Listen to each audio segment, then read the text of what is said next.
Hey, welcome to episode 44 of Bonfire Man. Here's how Bonfire Man works. I'm locked to specific chunks in the game. I have to interact with everything in my unlocked chunks exactly once. So that means every tree needs to be chopped, every enemy needs to die, every resource needs to be consumed. When I interact with something, it is exhausted. When something is exhausted, that means I'm not allowed to interact with it again. I'm allowed to randomly unlock a new chunk whenever all of the entities in my current chunks have been so exhausted. When I enter a new chunk, I rest at a bonfire, as in the Souls games. Resting at a bonfire refreshes or unexhausts all of the content in previous chunks that I've already been to. Now I have to exhaust all entities in both the old and new chunks to continue to progress. My objective is to unlock every chunk in RuneScape. According to my estimates, I think that's going to take about 10,000 hours to complete. If you're interested in all the specifics, minutiae, minor rules, exceptions, that kind of a thing, there's a Google Doc in the description that lists all of that. Let's go ahead and get to the playthrough. All right, the new chunk for today is Burthorpe. We have to use a games necklace, or I guess the minigame teleport to get there. So we're going to cross the fog wall over the teleport, light the bonfire, and I'll talk a little bit about it here. Teleporting to Burthorpe, crossing the fog wall. Here we go. Here we are. Music track Principality, and let's light a bonfire.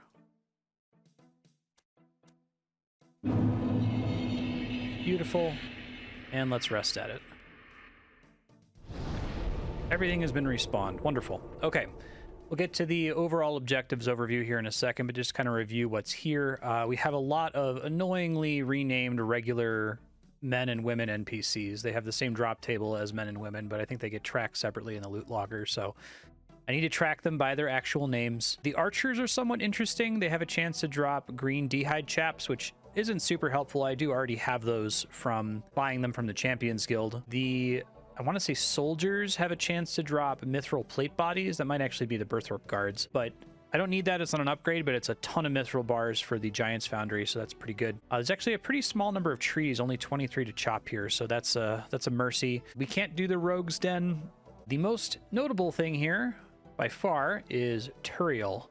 So we're going to find out if Turiel lets us get out of the lizard task. There's an 85.8% chance that Turiel will give us a task that we can do. If he gives us a task we can't do, it would be pretty bad. We can't do banshees, we can't do crawling hands, dogs, ice fiends, or lizards, but we can do basically everything else. So I'm hopeful this means that we can do Slayer for a little bit longer before we get blocked again. So reminder on Slayer rules, I can do one task per Slayer Master per cycle, and during that task, any creatures on the task are protected from exhaustion, so I get to like kill them over and over until the task is done. I still get blocked if I get assigned something that's outside a chunk I have access to. My current Slayer task is lizards, which to my knowledge I can't do. The chunk picker seems to suggest that there might be one that's like accessible with a ranged attack over the river from Cont'd, but I don't think that I can do that. I don't think it's possible. So I'm going to go ahead and reset my task streak. I hate losing task streak because it's how you get Slayer points, and Slayer points are where all of the interesting Slayer rewards are. But at this point, just getting Slayer XP I think is more important than having points. So at some point we'll abandon the idea of using Turiel to reset the streak. Let me talk to him real quick and see what happens. There it is. No, that's okay. I'll take a task from you. Oh, I guess I have to talk to him about the difficulty of tasks. Oh no, I didn't know this. I was so happy about it. I'm over here trying desperately to get him to switch tasks and he won't do it, and I can't find out why, and it's because the task that I'm blocked on is desert lizards, which he is also able to assign. He will never let you skip a task that he is able to assign. I guess that's how they know that you got it from Turiel or not. So much for Slayer being unlocked. All right, well, I'm going to work on finishing up this chunk here for now. I have a shooting star coming up soon, so I might get disrupted to go do that. I cannot use this shortcut, by the way. This requires the Felidor Easy Diary, so I don't have it in the task list. This is really silly. For some reason, black darts are really expensive. Maybe it's just because they're like a novelty item or something, but yeah, 13K for 6 black darts. It looks like this particular bar does serve alcohol in a shop interface, which means I can only buy 12 of each of these until I finish this chunk and it becomes refreshable. I think there's a similar bar inside the games room, so I might check and see if that one has the, text interface. Here in the Rogue's Den for the first time, I cannot do the minigame due to not having 50 agility. It is nice to have what is basically the closest bank to a fire in the game. Slightly better at the Dragon Slayer 2 Myths Guild, but this will still be pretty nice for cooking stuff that I can't burn. Oh, interesting. Martin won't even trade with me until I have agility 50. Okay, I thought maybe I was gonna get access to a lockpick, but I guess not. I do have access to this shop though, and it's gonna take a really long time for me to buy any pieces of Graceful. I currently have 19 marks of grace. I think I need 30 for the cheapest items, so one day. So I guess the main advantage of this place is the fire, and I probably will take advantage of that. I like that they put a little cook interface on it. That's a nice little quality of life improvement. All right, pulled away from Burthorpe. There should be a shooting star here. Oh, somebody else showed up while I was mining. It was long enough along the way that I was still able to get a solid hour and 42 minutes out of it. I might end up heading to another star here in a second, but we'll see if I get some time to swing back to Burthorpe. Oh, and while I was mining it, I got a mystery box, which was 500 coins. Okay. You know how inconsistent this game is with whether or not random NPCs are attackable. Random servant. Actually, basically everybody in Burthorpe you can attack. Got a little bit of time until the next shooting star, so I'm finishing this up. These archers are all over the place. Oh, I got the green D'hide chaps drop. I guess that means I could probably start bringing that into the wilderness to risk it. This is interesting. This door here is locked. I guess it comes up in a quest, maybe? But that's where one of the archers is. I wonder if I can reach them, shoot over the wall or something. Okay, so you can actually climb up and kill these two archers. I wasn't sure about that. There's a little staircase here. Yeah, I'm not going to be able to kill all 9 because I can't get into that door. I might leave, get a ranged weapon, and see if I can attack them from across the way. I'm guessing no. Right, because I can see the archer from here. Obviously can't reach it from there. Okay, I'm back with a crossbow. Probably can't reach it, but I'll try. Oh, maybe since this isn't actually a wall. I'll try going from that corner too, maybe. It says I can't reach that. Okay. Yeah, no, I can't reach him at all. Okay, well, now I know. 8 archers, not 9. I'm actually not sure if this is the same shop stock as the one in the Rogue's Den. It could be like how it's the same shop stock at Shantae Pass shop, either in the ruins or at Shantae Pass proper. So I'm going to test it. I'm going to buy a bunch of these. How much are these? I'm just going to buy 10, and then I'm going to go check and see if the Rogue's Den still has a stock or not. It'll affect how many I can buy total. Nope, it's the same stock. So I can only get a total of 12 of each. I may as well just buy them then. I'll go bank them. Over here trying to figure out why I'm missing a log. And that's why there's a tree up there for no reason. I assume you can't get to it. I'm going to try to go up there and see if it lets me climb. Okay, so that's not a real accessible tree. Why is that there? That's so funny. I wonder if anyone's even noticed that before. Amazing. All right, I updated the tractor to reflect that I can only actually get to 6 dead trees. I can only actually get to 8 archers. Pick up this beer glass and this Asgardian ale, and then we are done with Burthorpe for now. It is not 100% complete, but we can go do the rest of the cycle. I'm going to warp out and get ready for the next shooting star. Howdy, folks. It's time for the objectives overview. I'm going to start doing this after we check out the new chunk in each episode because I was noticing the beginning of each episode was really front-loaded with this kind of thing. Let's start by taking a look at 100% completed chunks. These are chunks in which we've exhausted all of the content there is to do there at least once, which means that that chunk is now optional on future cycles. 100%ing chunks also confers some benefits. You can see them on screen here. Woodcutting, fishing, and thieving are slightly expanded in these chunks. Shooting stars become viable in 100% completed chunks, and we can run rooftop courses until a Mark of Grace spawns. Also, shop stocks can only ever be purchased once, but in 100% completed chunks, those stocks refresh after every cycle. Changes from last episode: because we 100% completed Rimington, there is now the Rimington Mine Shooting Star that we can mine to depletion. And then there's a couple items we can buy from these shops in Rimington. There's some arrow stocks that we can buy out. But the main thing that I'm excited about is the thread from the crafting shop in Rimington. We can finally get 100 thread per cycle, which solves our thread problem. So we want as many chunks to be 100% completed as possible, as it makes it easier to complete cycles and lets us train some skills that would otherwise be mathematically impossible in this game mode. Let's talk about the chunks that we can't 100% complete. First up are quest blocked chunks. The definition of quest blocked is going to change in episode 46 based on a poll I did a couple episodes ago. But as of this episode, these are all of the quest blocked chunks. That means that a quest starts in this chunk and I'm unable to complete it. The change for this episode is that the chunk we just rolled, Burthorpe, is technically a quest blocked chunk right now, because we can't do any of the quests that start there, but it will no longer be quest blocked in episode 46 because then we're only going to care about the skill requirements for quests, and we do meet all of the skill requirements for the quests in the Burthorpe chunk. Here's a preview of what the map is going to look like in episode 46. About 10 chunks are going to go from quest blocked to 100% completed, and here are the perks we're going to enjoy from that. If you want to hear about these in more detail, check out the last 2 episodes. Our next type of blocked chunk are skill blocked chunks. We can't complete 2 of these chunks because we don't have 82 construction to build master stashes, and we can't run the Falador agility course until 50 agility, or the Cont'd agility course until 70 agility. The Falador course is going to become somewhat reasonable soon. Once we're able to run the Al-Kharid rooftop course until the Mark of Grace spawns, that should greatly increase the amount of agility XP that we can get per cycle. Getting to 47 is pretty reasonable, and then we can boost to complete that course using an agility potion.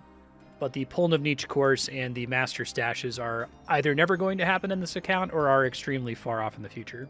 After that, item blocked chunks, we need a bird snare and a big fishing net to do these 2 chunks down in the Soul Isle. And finally, chunk blocked chunks, we can't complete these areas because there are regions on the edges of the chunk that we currently can't get to that have content that we're unable to exhaust. And that's it for the overview. Let's go ahead and get back to the playthrough. So apparently shooting stars have gotten way more popular in the month since I played last. Like, the size of the CC community has doubled. So I'm probably not going to be able to find 2-hour stars often anymore. There's actually someone already here, so I'm only going to get like an hour, 20 minutes out of it or so.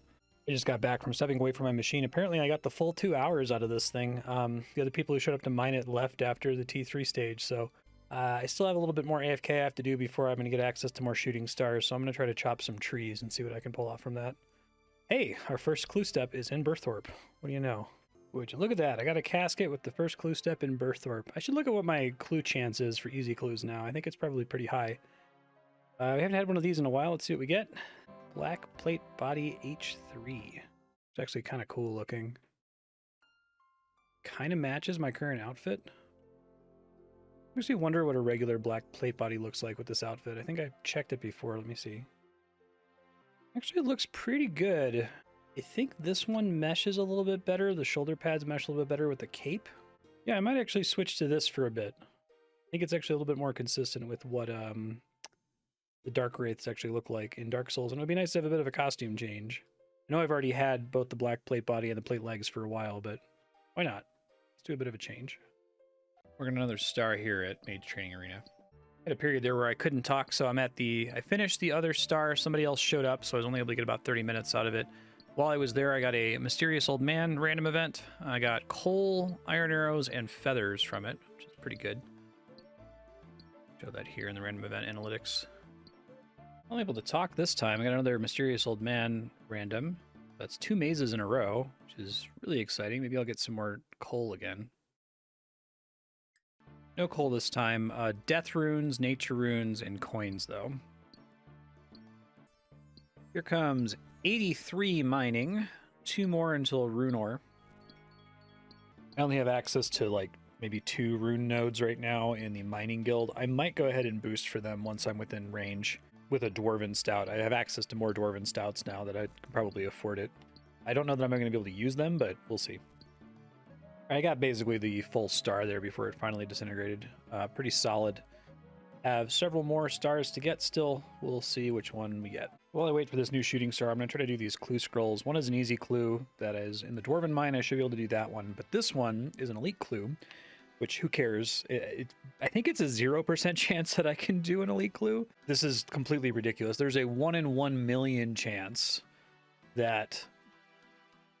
Oh, it's out of... Ah, damn it. Never mind, I can't do it.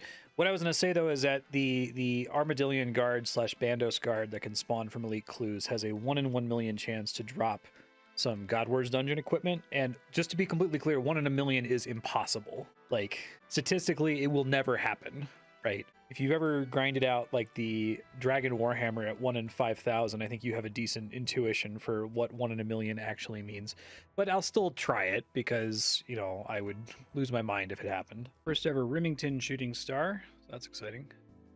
All right, I'm over here doing the Lumbridge East Swamp. I just finished the Rimington one. I did miss a Mysterious Old Man spawn. I was away doing chores, so almost got, like, basically 3 mazes in a row. It's too bad. Well, I got 2 other people on this one, so probably only gonna get about an hour and a half out of it total. That's okay. It's been worse. Well, there's like 20 people here now. 22 people here. This is the most people I've ever seen on a star. It's up to 46 people. All right, I'm at a star that dropped right after the update, so RuneLight has not been updated, so I'm only going to get 5 minutes of AFK at a time. Got a casket here. I was working on wood cutting. Okay, not very good. Not a very good casket. Over here chopping my depletable maple trees, and I'm about to hit 81 wood cutting. 81 wood cutting. 18 to go. As much as I enjoyed the fashion of the black plate body, I think I have to go back to the robes. I can't suffer for my fashion that much. It was like 41 kilograms versus 4 kilograms with the shade robes, so. All right, let's see how much I get here. 4 golden nuggets from the first set of 3 pay dirt sacks. That's pretty good. All right, total of 7 golden nuggets for the cycle, which is above the average. It's still going to be a really long time until I get that second level, but... All right, I'm here mining my last shooting star for the cycle. We're all done with wood cutting. This is now done with mining, so they'll just be thieving, fishing, and then everything else. All right, I should hit a farming level here. Yeah, farming 44, Irrit leaves. Guess that technically puts me in boost range to grow watermelons, which I have to look into. Yeah, I think I'm going to want to do this. I can boost to do watermelons, I can protect them with a nasturtium seed, and then watermelons can be used to make super compost, which would be good for more XP in general, and just, it's going to be worth it. So I think I'm going to pop over here and plant some. All right, here, let's go ahead and try to do rooftop course. I'm going to pray for a late spawn on the Mark of Grace as usual. Oh, I got really unlucky. This is the 4th lap it spawned. Bummer. Planting the first ever watermelon on the account. That was more trouble than you might have imagined. Okay. All right, nasturtiums grew successfully over here in Camelot, so I'm going to plant my second ever patches of watermelons. I don't actually have that many of these seeds left over. I might be able to do this for like 1 or 2 more cycles, and then I'll have to switch back to tomatoes. But I think it's going to be worth it to get some super compost for stuff I actually want to grow. Yeah, very exciting stuff. Those should grow with no issue. TAC 66, working on it now. Ooh, I was walking to a bank and almost missed this dunce random. This should get me, I think, the hunter level that I need. All right, so this book won't quite hit 17 hunter, 30 XP to go. Either a genie or another dunce and we'll be there, and then we can catch baby implings in Puro, which I think is going to be pretty big for the account. I'm also going to have to figure out how I'm going to handle just impling spawns in the world, because they're a lot more complicated to track exhaustion than basically anything else. So I'll have to think about that. I guess I'll get started thinking on it right now. Hey y'all, Future Marstead here. The solution for Implings is to use the new Impling spawn data that's finally on the wiki after all these years. I've asked the Chunk Picker V2 developer to add this to the Chunk Picker, so we might see it in the next couple months. But the short version is that we'll track surface Implings separately from Puro Implings, of course. Implings are kind of a nightmare to track because they spawn all over the place and cross boundaries, so what I'm just going to do is say that I can catch a number of Implings on the surface per cycle equal to the number of Impling spawn locations that I have in my unlocked chunks. So if I have 9 chunks, for example, where low-tier Implings can spawn, I can catch 9 of each type of low-tier Impling per cycle. In Puro, there are 2 different types of spawns. There are static spawns. There's like locations where a baby Impling will always spawn, and then when you catch it, it'll respawn as a baby Impling every single time. Puro also has variable spawns that work just like on the surface. There are spawn points that can either spawn a baby or a young or a gourmet Impling, and so on. So for Puro, I'm going to be able to catch as many Implings down there as there are spawn points combined. It turns out if you combine those static plus variable spawns for baby Implings, there's about 34 baby Implings that you can catch down there. And finally, before we go, on the subject of Puro, this came up in a mini-ramble in a recent episode. Somebody asked, hey, what are you going to do about the magical wheat in Puro because it generates strength XP? Doesn't that count as exhaustible? Well, Jagex has saved my butt because they just disabled strength XP by default. So those are no longer exhaustible nodes for me. I probably still will go ahead and exhaust all of them if I ever get around to 100% completing Puro in like 2042. But since it's off by default, now I'm just going to run through the wheat there to catch Implings. Okay, back to the playthrough.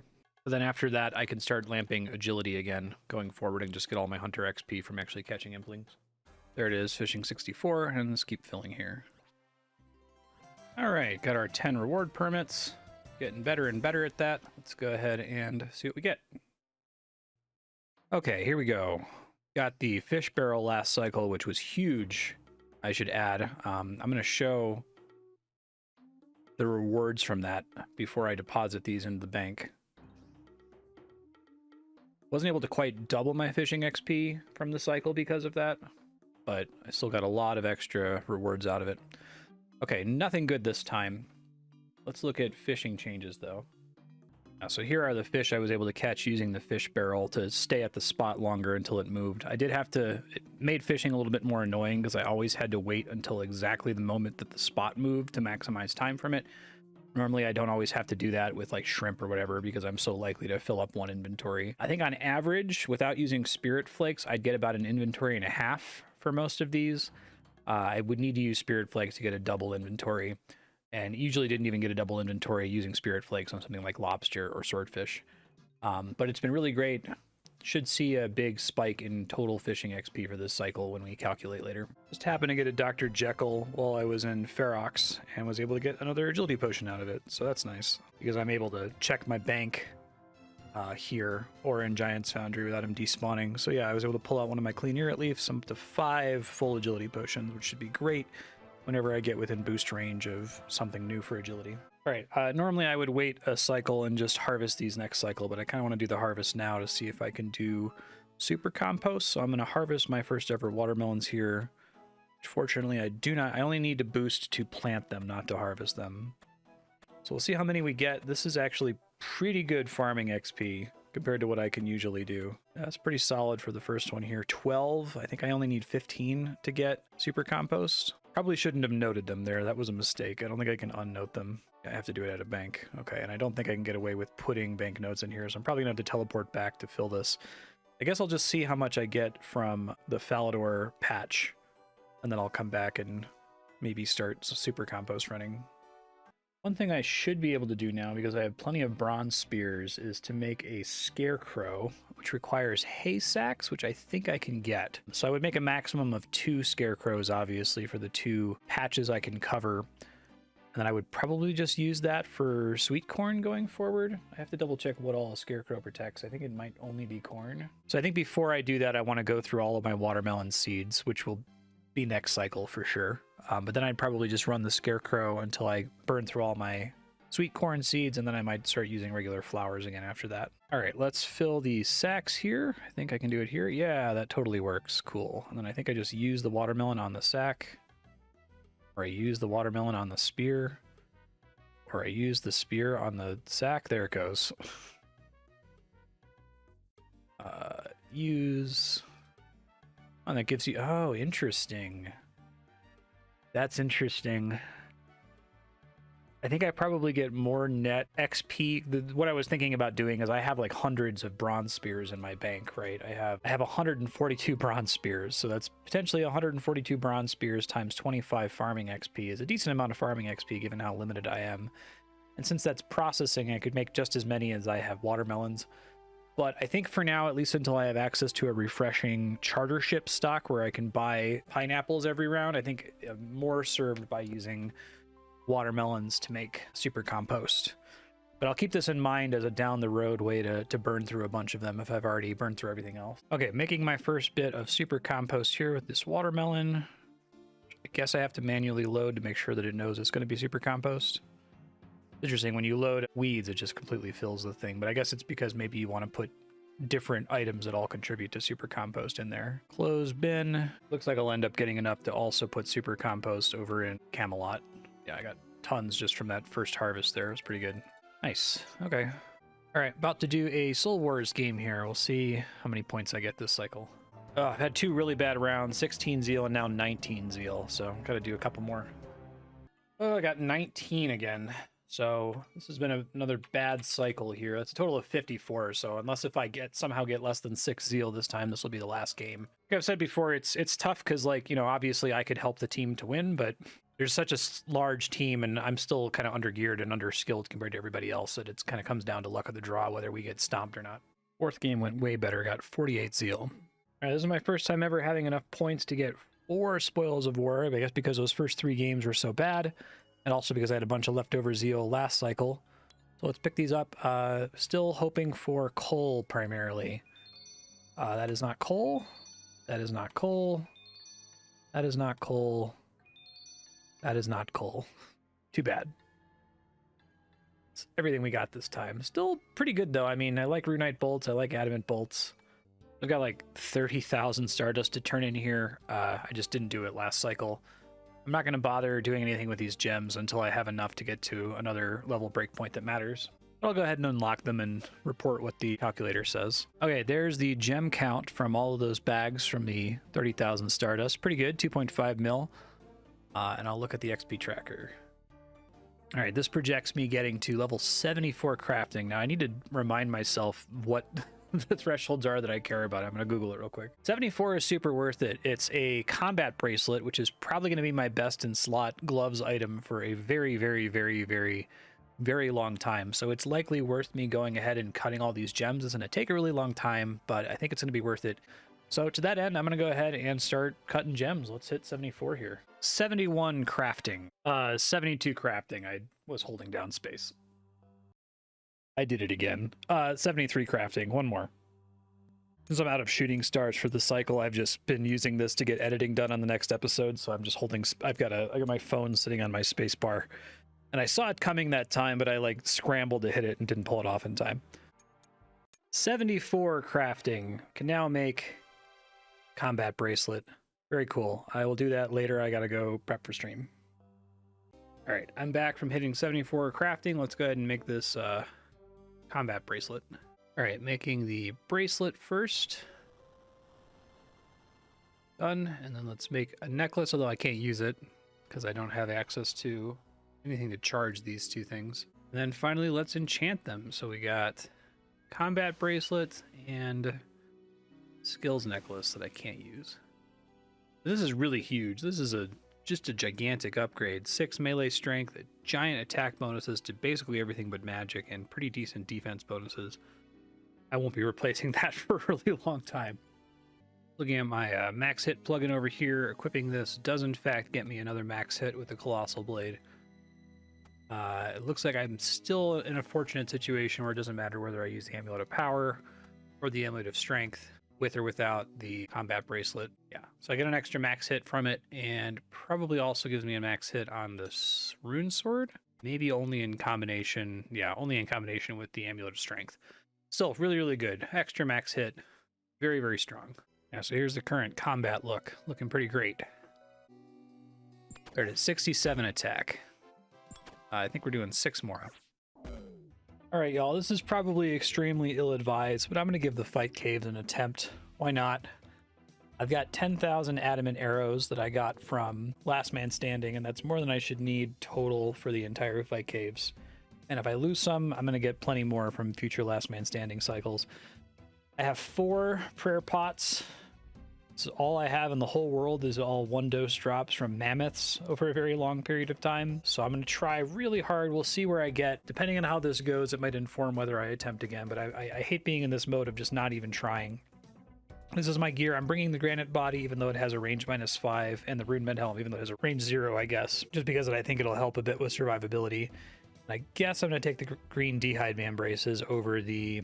I should probably take the combat bracelet. It's only a difference of +1 attack, and it has extra defense bonuses. But I'll report in as it goes, I guess. My range level's pretty bad.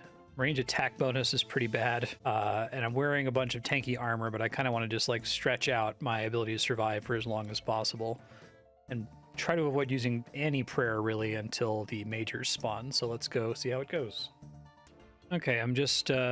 This is on wave 7, wave 6. Pretty reasonable so far. I need to see how much damage I take from the rangers.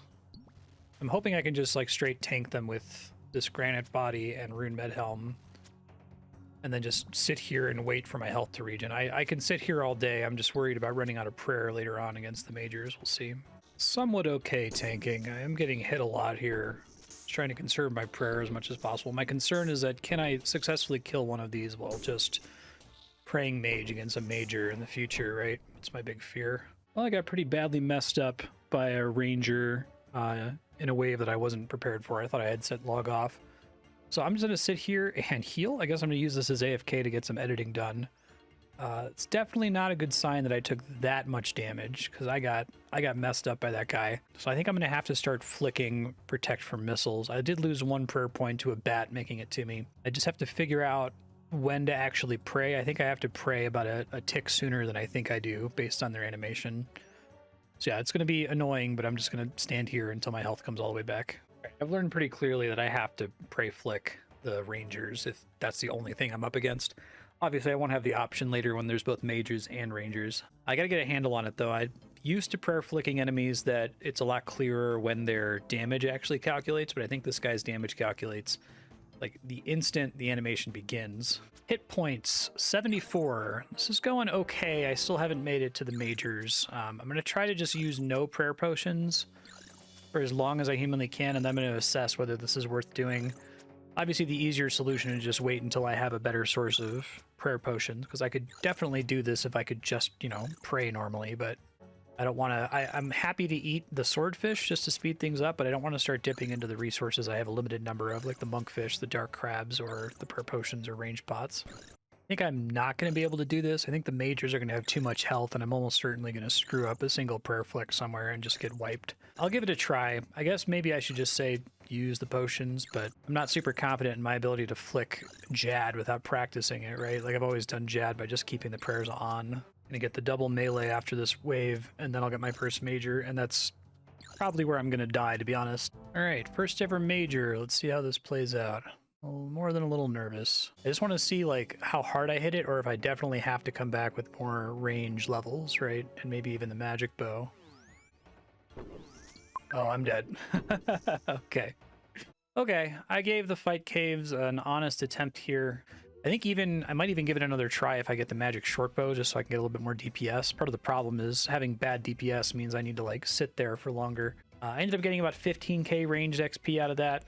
All right, so I did the math on my fight caves attempt there. 493 adamant arrows I used in that attempt, which that's to get to wave 32. So yeah, the estimates of you probably need thousands to get to Jad are likely accurate. That's not too big of a hit. I could try doing that again. I think though the reality of the situation is that my internet just isn't good enough to do any content where missing a single flick will lead to my death. I can prayer flick in low intensity situations where, you know, every now and then taking 15 damage isn't a big deal, but the majors, I don't have consistent internet at all. Things are better since they upgraded the US servers, but it's not good enough that I will never miss a tick. And the amount of time and resources that have to go into even trying to do the fight caves, I think I just have to wait until I have access to prayer potions, basically. I think that's the new thing on the menu here.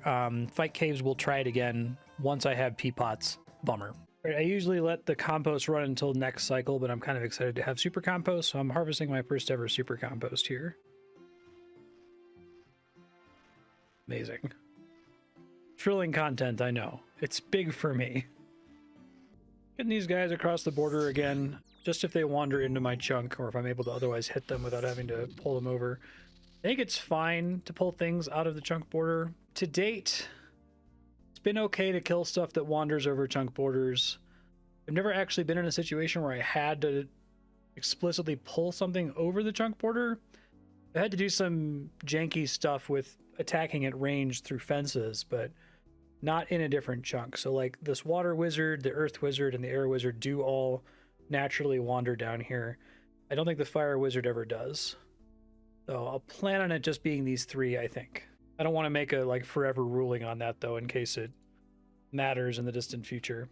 I know that Limpwort, for example, did a lot of pulling cows across the chunk border. I think if you're able to reach them, it should be kosher, but I'm sure some people would feel differently. Over here getting 1100 points at Barbarian Assault because I need the fighter hat, my current objective. Oh, had somebody leave on wave 8, going fine until then. All right, finally got a clear there. I need more points though, only at 650. Need to double check how exactly I get the fighter hat. I'm going to talk to the redemption guy and make sure that I don't need it all from like one category. 275 points in each roll. Okay, I can do that. I'll at least have a bunch of leftover points for future cycles. Ideally, once I've bought all the things I want, which I think is just the fighter hat, ranger hat, maybe boots, then I can just focus on one roll and it doesn't really matter which ones I get. All right, I did my healer time. I just have to do attacker and collector, and I think I'll have to do this one more time on every roll to get one more item, and then after that, I can just do whatever.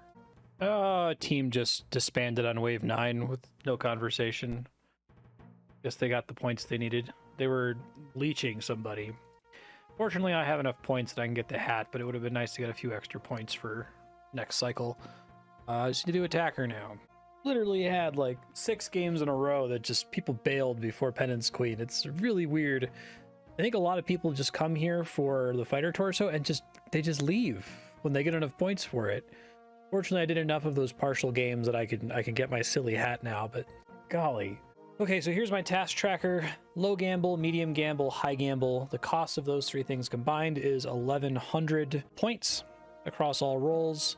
So instead of doing that, I'm going to skip the gamble, so I'll mark them complete here. And I'm going to grab the Penance Fighter Hat. Let me make 100% sure that's what I want. Penance Fighter Hat.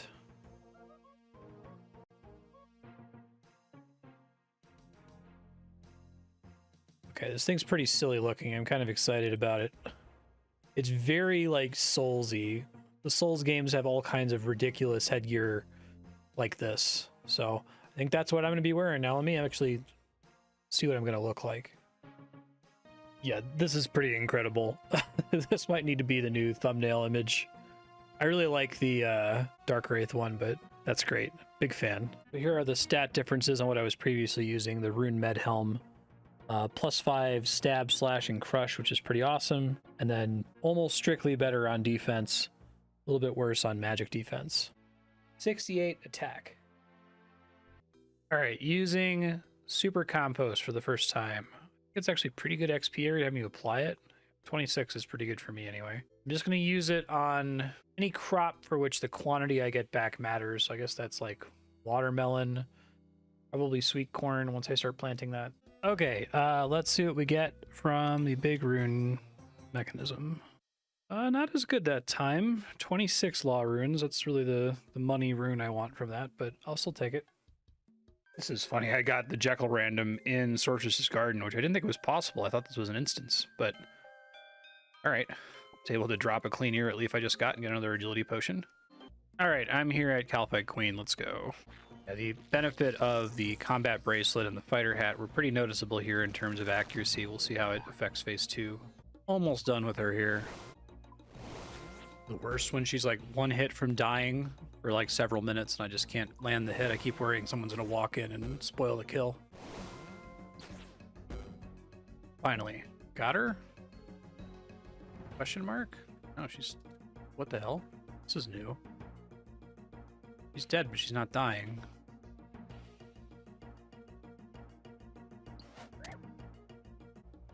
What the... Did they break something this patch? I wonder if they broke something for Limpwort. She has no health. This is really frustrating. I literally can't target her. Hold on, let me try killing the Calphite workers, maybe? Shouldn't be part of the problem. Yeah, she doesn't even register as... This is the weirdest thing. She can still attack me, too. Let me try to report a bug here. Report game bug. Honestly, not sure what to do here. I filed the bug report.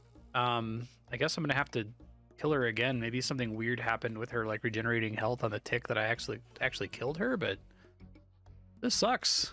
I actually finished a kill and she's just not dying. There's no attack option anywhere. I can't select her, and if I step off the tile, she can still hit me. I'm gonna sit here and wait out the spawn clock. I assume that when the timer runs out, she's just gonna despawn and respawn, right? But I'm curious now. Yeah, no, she just despawned at the time limit. Didn't die. I wonder if she respawns? She's supposed to respawn, but I wonder if the entire instance is borked. Yeah, she's not respawning. Interesting. Today is patch day, so it's possible they broke something this morning. I guess if she's broken, I'm going to have to come up with a solution. I might do a thing where I can like kill her twice in a future cycle after she gets fixed. Because I'm really close to ending the cycle and I don't want to wait. I've got like videos to edit and stuff, but I guess I'll make that decision soon. Back trying this again. Really hoping it's not bugged. Well, it clearly was bugged, but I hope that it's a weird... Maybe she like regenerated 1 hit point of health on the tick I killed her or something stupid. All right, back to phase 2.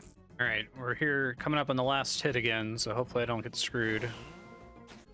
If in fact what they did was tried to patch Limpwert's 2 account method, my guess for maybe what happened is that when KQ is reduced to 0 HP, it quickly checks to see if she's able to damage you. And if not, she just doesn't die.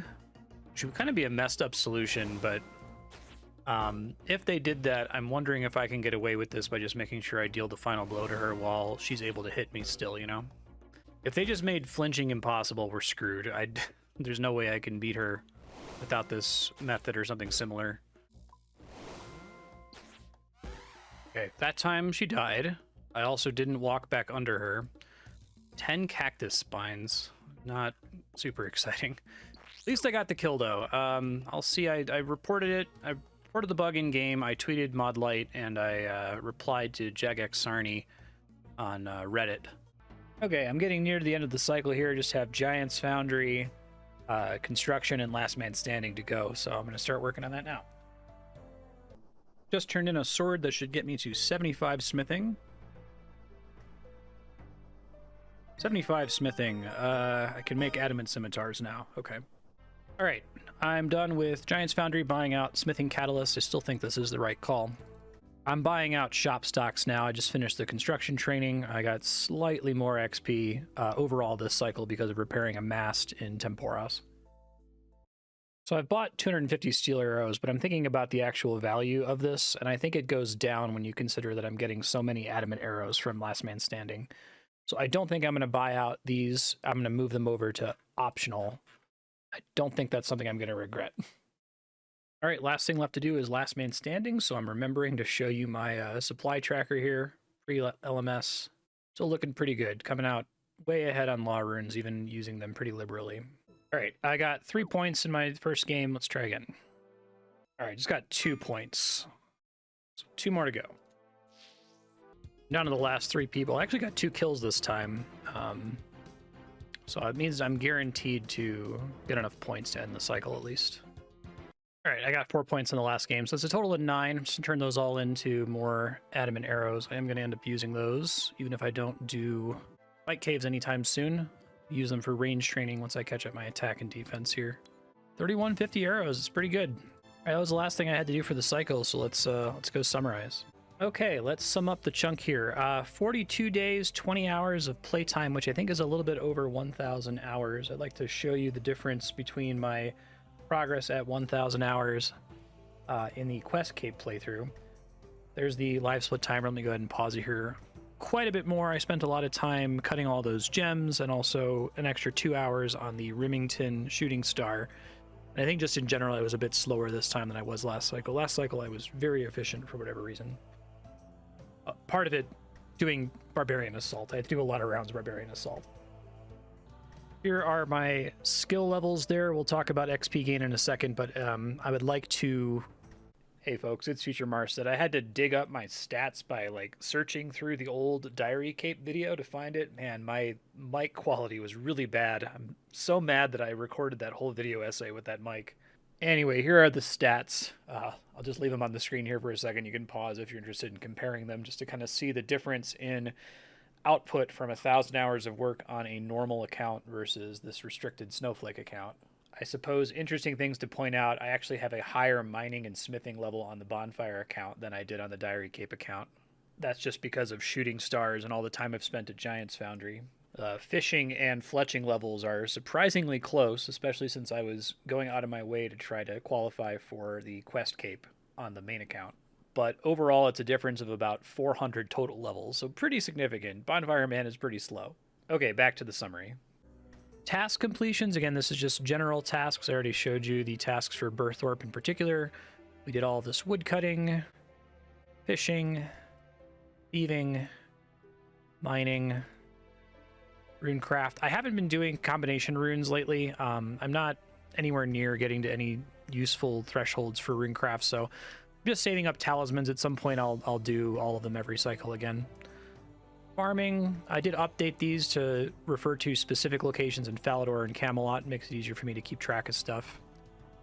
Agility, Sorceress's Garden, construction, shop buyouts, other general tasks. I did skip these gambles in order to get the fighter hat. These are tasks that are still blocked. Go ahead and remove this because it's not blocked anymore. Error tracking. So I screwed up a lot this cycle. I really can't tell you why. I overmined one coal. I accidentally pickpocketed an unbearded Polymniche bandit. The problem with that is that you can knock them out with the blackjack, but you can also pickpocket them without knocking them out. And I had the left click set to pickpocket and I went to kill it. Pretty common mistake. This thug died due to auto retaliate in the Edgeville dungeon.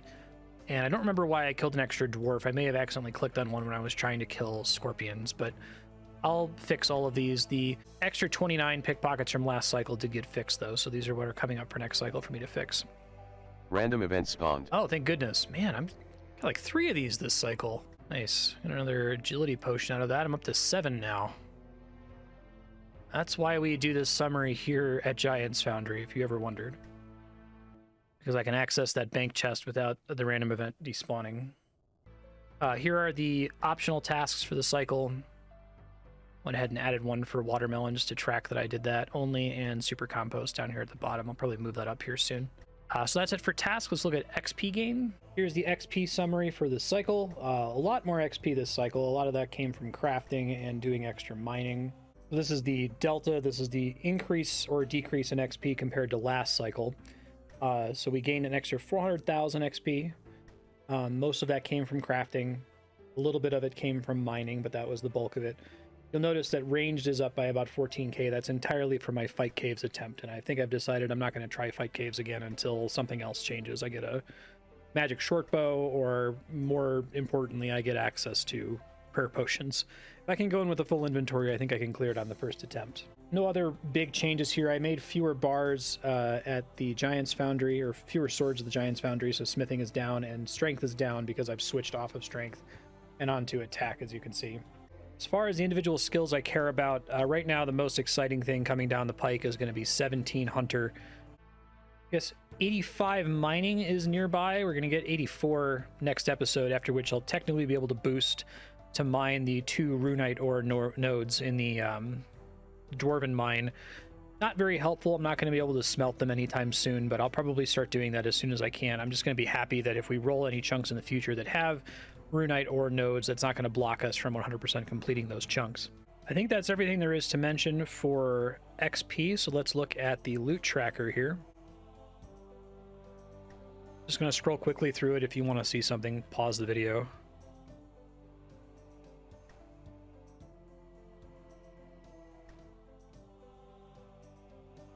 So here's the bank for this cycle. Black darts are new. Wizard Mind Bombs and Asgarnian Ales are new. Got this from a clue scroll. I gathered my marigolds from earlier. It's my first time having a watermelons and scarecrows, which I'll probably use once I run out of watermelon seeds. I made a skills necklace and a combat bracelet. We got the fighter hat and 10 cactus spines, which is a pretty horrible drop from KQ. My bank's cleaned up. Let's do a scroll through the bank. Again, pause if there's something you wanted to take a look at. Somebody mentioned recently that I'm sitting on all these squirks. There they are. Yeah, I'm sitting on all these squirks that are unused, and they're like, you know, you can turn that into thieving XP, and I'm like, yeah, I know. You need a pestle and mortar to be able to do that, which I'm not going to see for a while, I don't think. This is the delta change in rune count from last cycle to this cycle. So we're still net up 33 law runes despite using a good number of them.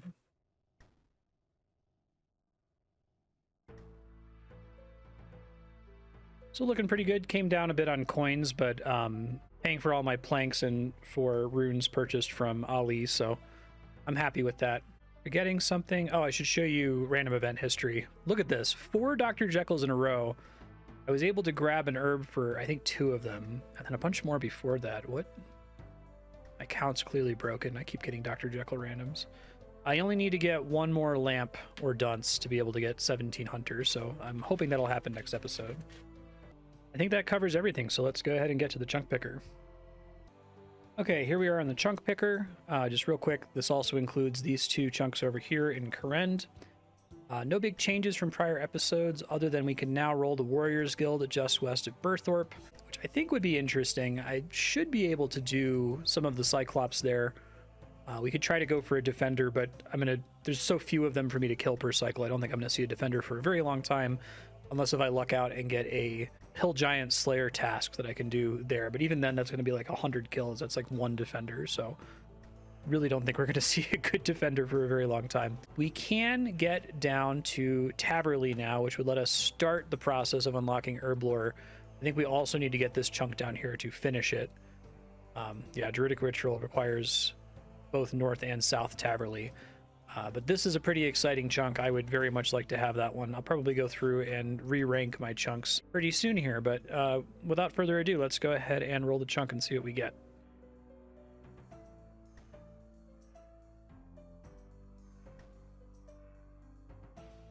Okay. Yeah, so Void Knight's Outpost has been a very high priority for me for a while. There's nothing new in this chunk by itself, because I also need to roll the pest control chunk to be able to do pest control.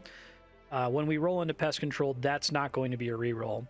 But this one's a reroll because all that's here are shops, and there's no exhaustible tasks here. So we're going to roll right in.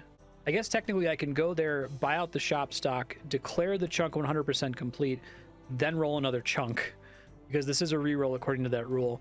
The thing that's most exciting about this, obviously it now makes this a rollable chunk, which is very exciting. Pest control could potentially be really huge for the account.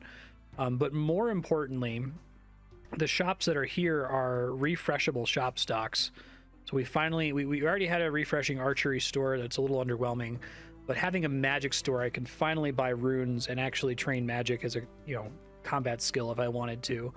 And a lot of my banked money, I have like 500k gold, is going to get sunk into this, I think. So this is extremely exciting. I'm super happy to have rolled this. Let me pop over there, do my buyouts for the chunk since I don't have to light a bonfire, and then we'll pop back over here and roll another one. All right, so to get here, I'm going to have to minigame teleport, so we're going to cross the fog wall during the teleport animation. Here we go. Crossing the fog wall. Here we are. Literally nothing to do here other than shop, so I'm very excited to have a magic shop. I've been needing this for a really long time. I've been playing this game for 1,000 hours, and I haven't had access to runes, really, outside of some limited stocks. So that's really honestly the thing that changes the most. The archery store is completely useless. I don't think I realized this place just had javelins. I guess I could buy the arrow tips and put them on my arrow shafts, but I'm guessing that's not worth it. 1,000 coins per rune arrow tip? No, I don't think so. So I won't be touching that. I need to figure out what we're going to do about the Void Knight rewards. Once we unlock pest control proper, when we unlock the island, the easiest thing is to say I can do each landing once. But I kind of have to do the math and figure out whether that's realistically going to get us any of the rewards ever. I'm okay with the rewards being slow, but if it looks like we're not even going to have enough cycles to get the rewards, then we might have to come up with something more creative for that. More to come on that once we actually roll that island. That could be a long ways away. All right, well, in that case, all that really matters here is the mage shop. I guess there's a general store here too, if I can find it. And some anvils, I guess. That's not bad. General store. Oh, this is the magic store. Okay, we're going to look at that in a second. Is this a general store then? This is the same as a general store I have access to in Remington, so apparently someone's been taking advantage of the fact that this shop clears its stock constantly to just dump rune arrows into it. Field rations apparently heal for 10, but they cost a ton. 390 coins heal for 10. Probably not worth it. My first refreshing shop with food in it, technically, but I don't think that's worth buying. I can get way more food from like Temporos or whatever. Right, so I'm gonna buy some runes here. I probably don't need to buy out the whole stock. In fact, I probably don't have enough money to afford doing that.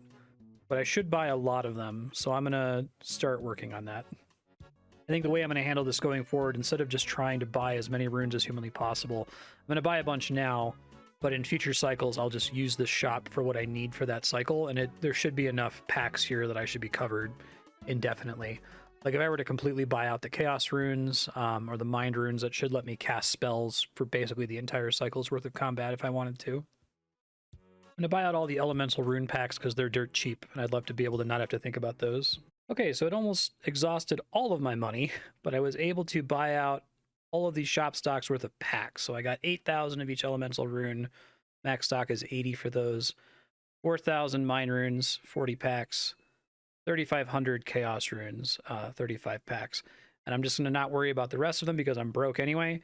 Hopefully that'll be enough of a base of runes to cover me, and then I'll just buy more runes from there as I need them in future cycles. Here's that change using the bank memory plugin.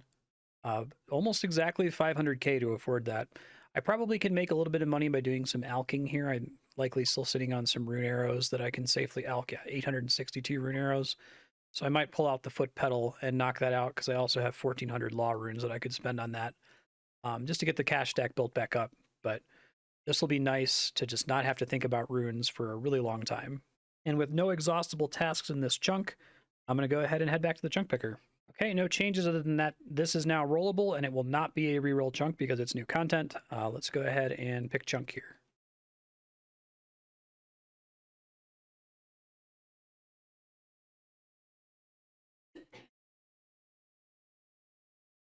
Capsule Wars Lobby. Okay. So the main interesting thing about this is it gets us to a new part of the map.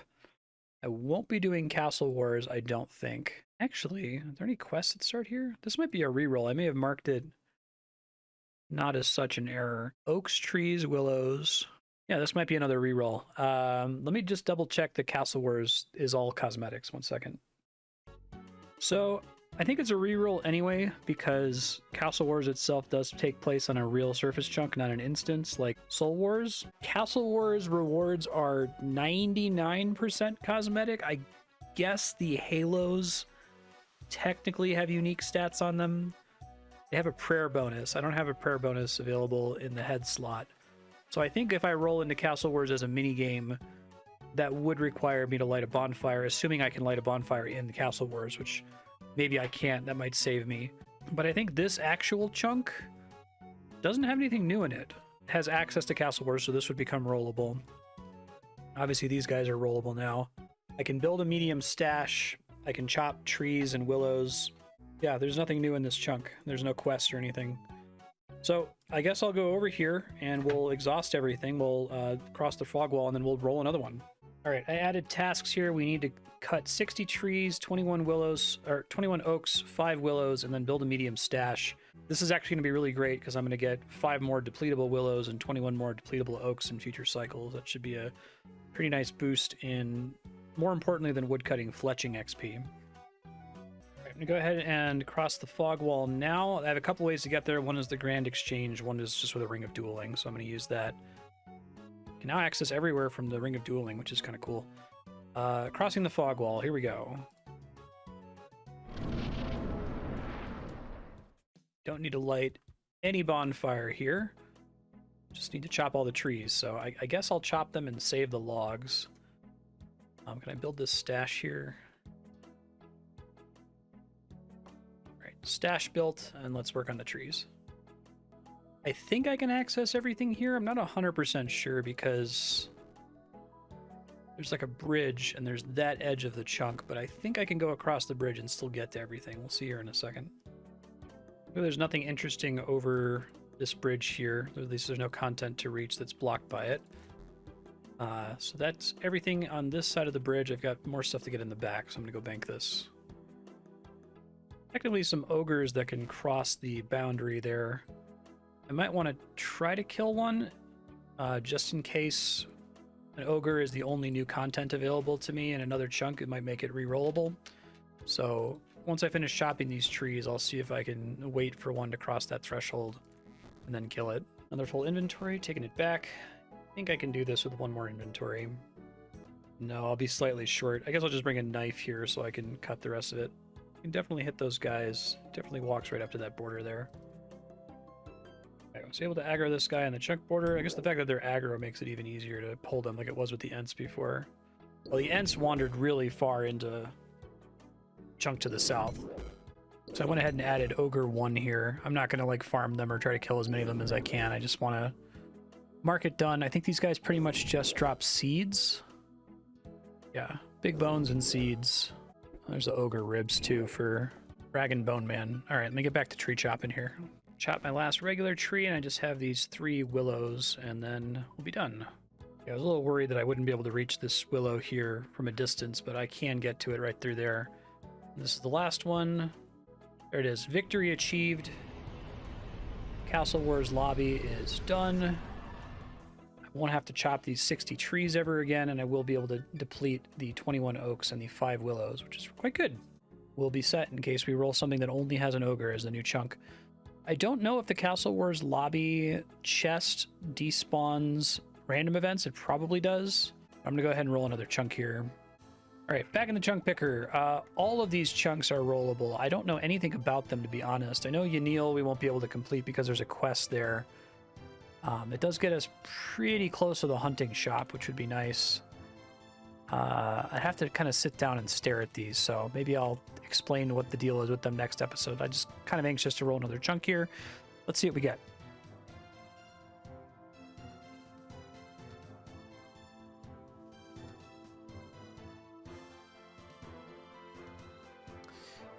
Lighthouse. Okay. I think this is kind of a bummer roll, honestly. There's Horror from the Deep, which I can't do without this chunk. So, and I might not even be able to do it based on prerequisites. I'd have to double check. The other stuff that's here, I mean, there's a hard stash that I can't build anyway because I don't have teak planks. There's a shop here, but I don't think the shop becomes available until after the quest. I can try taking the quest as far as it'll let me and see if it gets me anything, but I think this is just kind of a lame chunk, yeah, that I can't do anything with at the moment. The shop is a big deal if I recall, if I'm able to access it. Yeah, because it has a pestle and mortar. And I guess more sources of like Green Man's Ale and the like. Completion of Horror of the Deep is required to access the shop. So that's possible. Let me look at Horror of the Deep really quick. Requires 35 agility, which we have.